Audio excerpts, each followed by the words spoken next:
take a look around. Right now, 100 million Americans are under heat alert. 100 million Americans. 90 communities across America set records for high temperatures just this year, including here in New England as we speak. And by the way, records have been set in the Arctic and the Antarctic. Temperatures that are just unbelievable, melting the permafrost. It's astounding the damage that's being done. And this crisis impacts every aspect of our everyday life. That's why today I'm making the largest investment ever, $2.3 billion, to help communities across the country build infrastructure that's designed to withstand the full range of disasters we've been seeing up to today. Extreme heat, drought, flooding, hurricanes, tornadoes.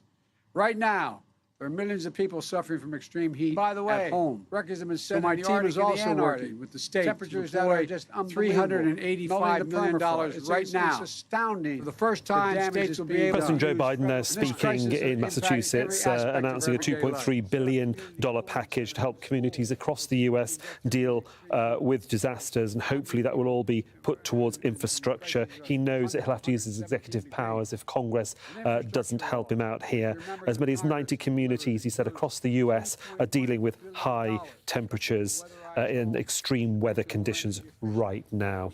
Obviously a lot to contemplate there for the president. We'll get more on that later, but first and next, it's sport here with Gemma. Thank you, Sahel. We start with golf, and Henrik Stenson says he's hugely disappointed and disagrees with the decision to strip him of the European Ryder Cup captaincy after joining the rival Live Series. The 46-year-old Swede is a major champion and two-time European golfer of the year. He previously said it was a dream come true to be chosen as captain for the 2023 Ryder Cup, which he won 3 times as a player. But he's now been sacked after accepting an offer from Live, which is backed by Saudi Arabia. Stenson does, though, say he hopes to represent Team Europe in some capacity in the future. Announcing a $2.3 billion package to help communities across the US deal with disasters, and hopefully that will all be put towards infrastructure. He knows it here.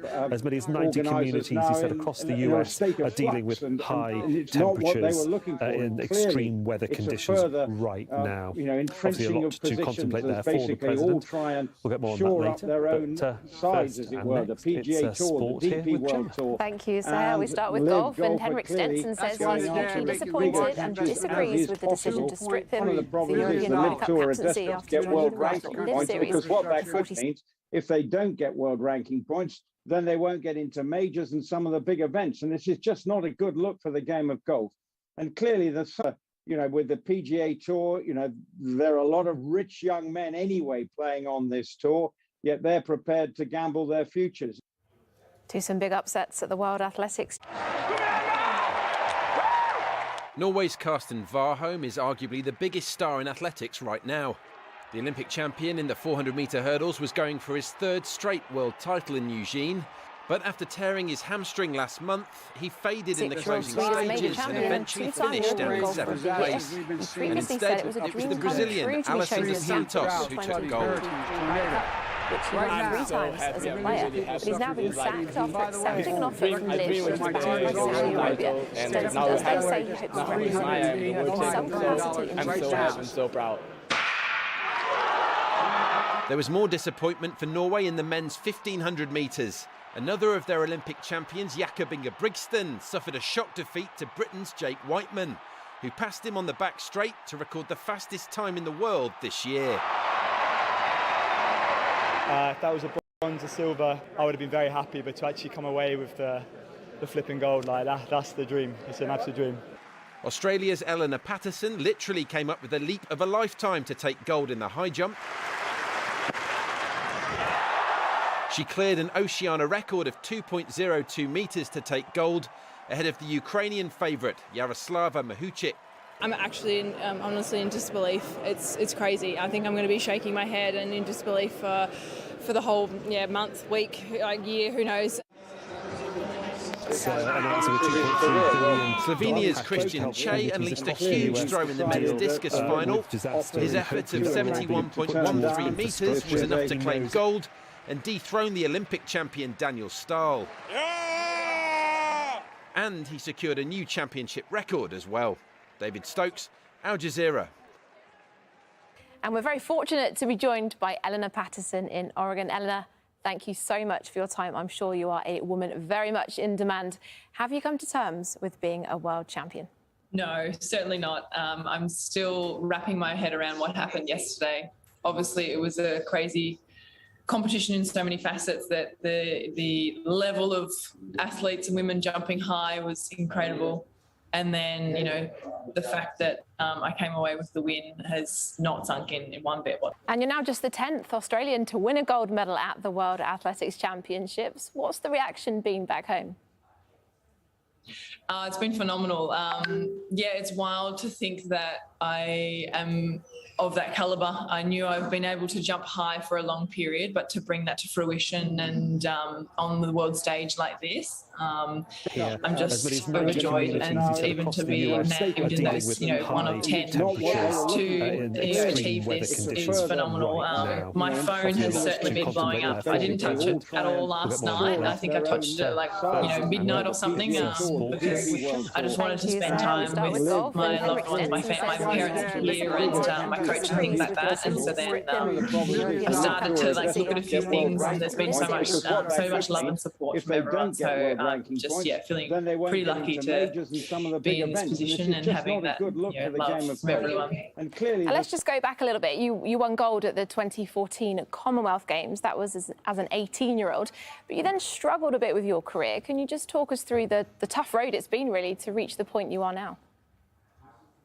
Yeah, it feels like a lifetime ago when I was, you know, 18 years old, and, you know, my first international team with the Commonwealth Games. And so I've certainly, taken a very different route than a lot of people.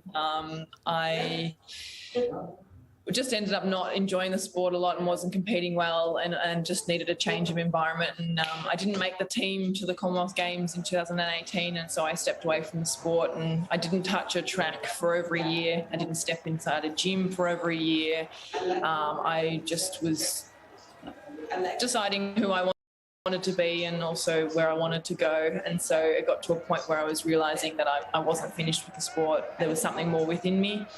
And so I've partnered up with my coach, Alex Stewart, and I've been working with him for the last 3 years. And obviously there's always an adjustment period with, you know, finding what's right for you within a new training program and adjusting to a new training program. And so obviously COVID in the middle and whatnot, but and a number of injuries, but it's been the best decision ever to come back. And I knew that there was more within me, and I guess yesterday really proved it. I think this year has been such a pivotal year for me.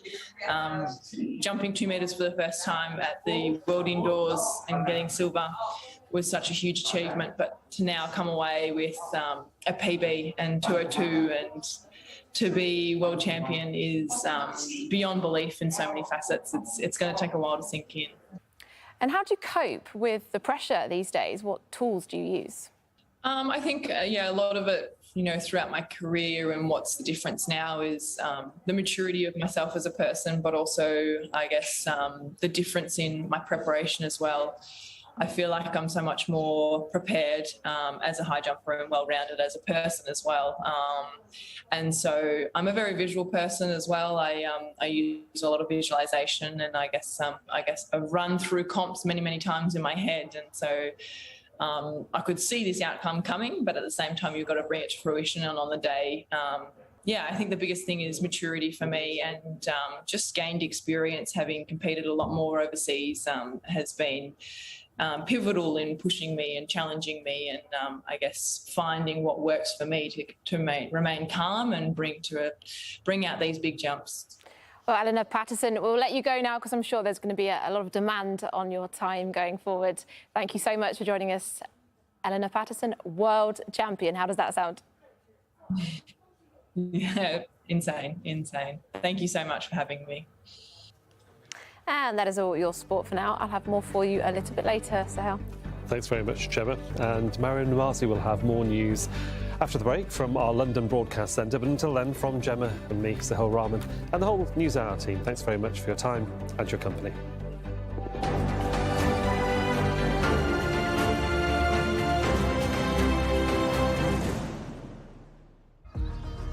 تشعر إنه أنت قدرت توصل صوت هاي الناس على الأقل للعالم.